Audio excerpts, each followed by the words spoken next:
మరికొందరు చూస్తే ఇదిగో లైవ్ వస్తుంది కదా, లైవ్లో వినేద్దాం. లైవ్ ఎవరి కోసం? దగ్గరగా ఉన్న నీ కోసం కాదు లైవ్ అంటే. సుదూర ప్రాంతాల్లో ఉన్న వారికి లైవ్, రాష్ట్రం కాని రాష్ట్రంలో ఉన్న వారికి లైవ్, దేశం కాని దేశంలో ఉన్న వారికి లైవ్.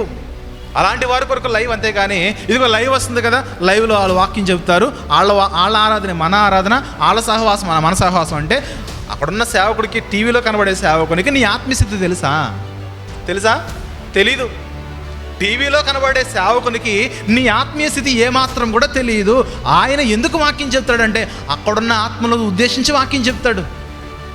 మరి నీ ఆత్మ యొక్క పరిస్థితి ఎలా ఉన్నదో ఆయనకేం తెలుసు? ఎందుకు ఈరోజు సహవాసమును ఈనాటి క్రైస్తవ్యము ఇంతగా నిర్లక్ష్యము చేస్తుంది? ప్రియమైన దేవుని వారలారా, ఈ మాటలు ఈరోజు మీకెందుకు చెబుతున్నానంటే మన జీవితంలో సహవాసం విషయంలో ఏమాత్రము కూడా అశ్రద్ధగా మనం వహించినట్లయితే ఒకానొక దినం ఉన్నది, ఆ రోజు ఖచ్చితంగా మనము ఈ సహవాసమును బట్టి దేవునికి మనము లెక్క చెప్పాల్సిందే.